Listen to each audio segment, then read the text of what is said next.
Hi everyone, and thank you for tuning in. So I thought as we've gone into lockdown again, I'd restart the STEM lessons that I did in the first lockdown. So I'll just talk you through sort of my thinking behind the lesson that I've got for you all today. So I thought it might be nice to have a bit of a movement break. So what I've tried to incorporate into this Scratch project is a way that you can play a game or code a game and then it gets you up and about. It's a bit of fun, it gets you moving, and also it's got a challenge aspect in. So it means that you could bring in your siblings, you could get your parents to have a go. What I have created then is a game where you are underwater and you have an octopus or whatever sort of sprite you want chasing you, and you have to try and get away. And the longer that you can evade, which is a synonym for like getting away, not get caught by the octopus, your score increases. So I'm just going to unpick some of the buttons that I've used and some of the commands that I've got. So I've used some of the events. So to start with, I've got when the green flag's pressed. That's how most projects start on Sprite, so a really, really important one. And then the green blocks, some of you might not have seen before, you can see here and here, are video sensing blocks. I really think video sensing's a very cool thing. A lot of laptops didn't used to have features like a built-in webcam, but now because they do, you can use video sensing. So I'm using myself as the control here. So I've got code running in the background, but it's about how I move around. And then the blue blocks, you can see I've got the basic movement blocks. I had to put these in because I kept finding that the avatar, the sprite, kept flying into me straight away, and meaning I couldn't get a high score in the game. So I changed the block slightly to make sure it started further away to give myself a bit of time. And now I've got some basic control blocks. I've got the event block here, and for forever, and then I've got the other control block, wait. Also, you can see I've got two variable blocks. So that is the way that I have created a score. It's a really good skill knowing how to create a score because you can put it into loads and loads of different games. And then the last feature I've got, you can see the purple blocks on Sprite are my basic looks blocks. So changing costumes and then changing the way the different characters, well, what they say and the size of them as well. Let's get started then, and I'm going to talk you through this tutorial. So it is all going to be done on Scratch today. A top tip is to make sure you're signed in the top right. So this way you can save your project and most importantly share it. So you can send it to your friends, you can send it to your family, you can send it to your grandparents isolating so they can have a go at it as well. So I'm going to select create, and this will just load up the workshop that I'm going to be working on for this session. Just going to move my camera out of the way. Okay, so if you haven't used Scratch before, the way it's broken down is you've got the workspace over here, which everything you code, that's where you'll be able to see it. And then you've got this area. So I call this like your workshop. So everything that you code will be done here. So I'm going to get started. The first thing for this game, I don't really mind what sprite, you could choose whatever you wanted, but the one that I'm going to go for is a octopus, and that's what I used in my example. You can see there, if I go on costumes, there's loads of different costumes that this octopus can have. I'm a big fan of the pirate one. I thought that was pretty cool. And I'm just going to get rid of the sprite because I no longer need that one. Okay, then I'm going to choose my backdrop. Again, this is really flexible. You can choose whatever. If you're thinking like a space is a great theme, but if you're doing like Arctic, you could link a polar bear, and that way you can link it to what you know about science too. So I'm just going to type in the ocean or underwater. There we go. And I'm going to get started now with the coding, which is going to take place in this workspace over here. The first step I'm going to use then is under events. I'm going to pull out the when flag clicked button. And what I want is my sprite, the octopus, just to move around the screen. So I'm going to use a starting position. I always find a starting position is really helpful. So a top tip is if you move the sprite, you can see the starting and all of the coordinates are moving over here.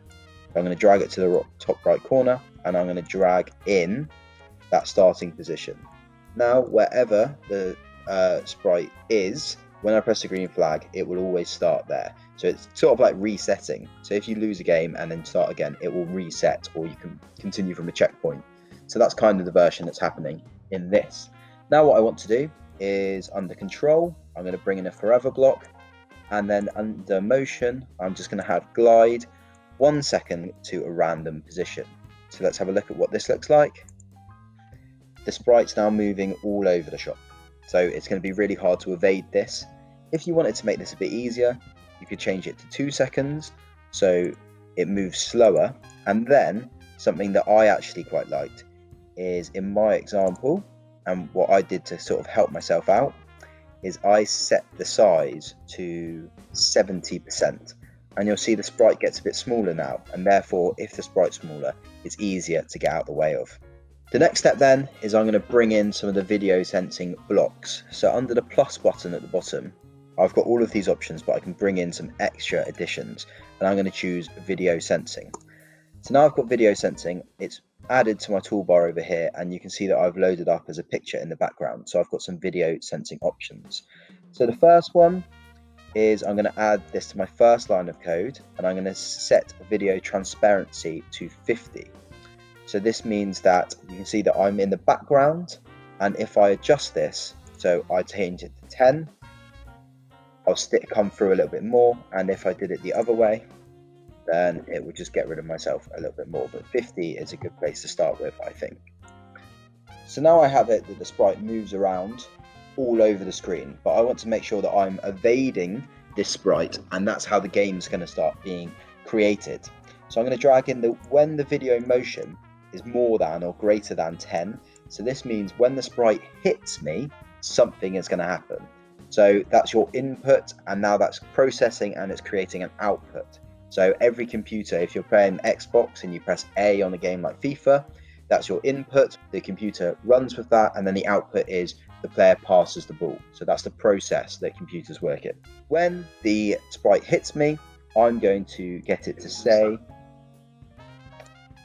got ya, like this. I've just put my spelling as that because it's a bit of a game and I thought it would be pretty funny. What you could do as well at this point is you could drag some sounds in. So you could use like the splash sound, or what I did the first time is I actually recorded my own sound, which was pretty cool. So if I just go back to code and under sound, I can drag in one of those as well. So I could use ocean wave or record something that I wanted to.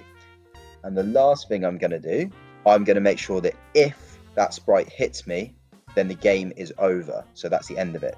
So then under control, I'm just going to have stop all here, because I want that to be like game over, and then that is the end of it. So that's why I've used stop all there. Your screen should now look like this. So if I run it, it's a really good idea to keep running and testing that your script works. So look at this area up here where you can see all of the code that you've created and how it works. So you can see that it's setting the transparency and my sprite's moving around, and then you can't hear it, but it is starting to do a sound every single time it hits me. And you can see that now the sprite has stopped moving, which means that it's stopped all. So moving on, the next step I'm going to go to, I think this is such an important step. If you're creating anything that is a game, one of the key fundamentals is that it has a score. So I want a score to come up, and I'm going to use a variable for that. So I'm going to go back into events, and I'm going to have the green flag button. Under variables, I'm going to make a new variable, and I'm going to call this score. Some of you might be really familiar with having a score because you use it in lots of different things. So I'm going to set the score to 0. It's really important you put this step in because you don't want to start on an ongoing count from your last game. You have to reset it every single time. Now what I'm going to have is I'm going to drag in under the events block, control block, I'm going to have forever. And the way that the score is going to develop in this game is the longer you evade this octopus for, or the sprite that you've chosen, the higher the score you will get. I've now got set score to 0 forever, and then I want to change the score by 1. So under variables, I'm going to drag in change variable by 1. Here's a top tip. I made this mistake earlier. When you've got the variable, you need to select the drop down and choose score. Otherwise, it's not recording the variable that you have set. Now, if I press the green flag, you'll see my score has gone shooting up really, really quickly. Some of you might have identified the problem here is you need some control block. You need a wait block here. So under events, I'm going to put in a wait block. So change score. In fact, I'm going to put the wait first and then change score. Your basic code should now be done. Your workspace should be full, and you should be able to play your game and test it and see if it works. So something that I recommend doing here is you find some space around the room where you can test this properly.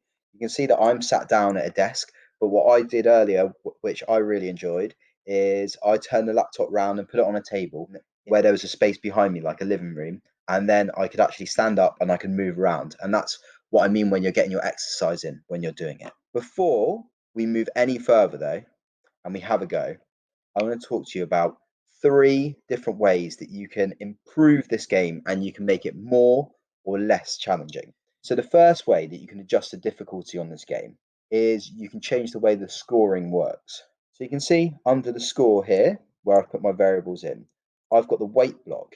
If I adjusted this wait block, if I moved it to half a second, 0.5, the score would start to go up even quicker. So the increments between the score going up would be smaller. Therefore, I'm more likely to get a higher score, which is essentially what we're trying to do here. If you wanted to make it more challenging, you would increase the amount of time between the score going up. And this will make it even harder because you have to dodge for a longer period of time. So that's a really quick way you can adjust the difficulty through scoring. Another way, and I was just tinkering with this myself and playing with it and thinking about how I could challenge myself, you could adjust the size of the sprite. So right now you can see the sprite is on 70%. If I put the sprite to 110 and ran it, you will see that the sprite is far larger.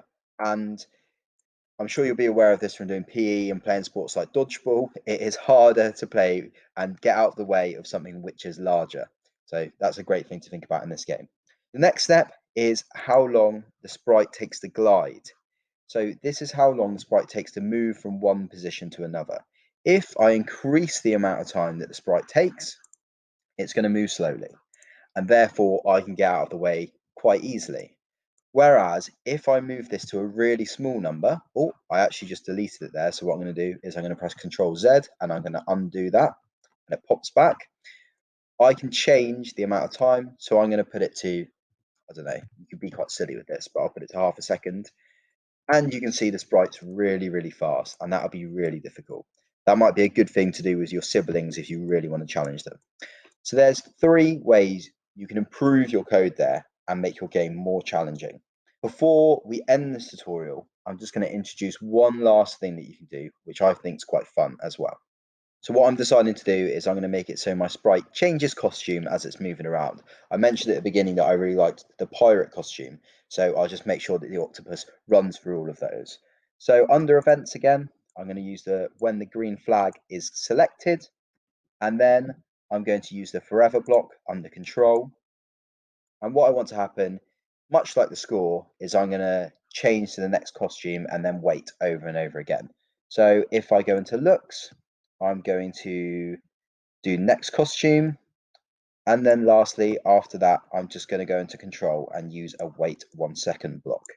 And now I'm going to have a go at playing my game.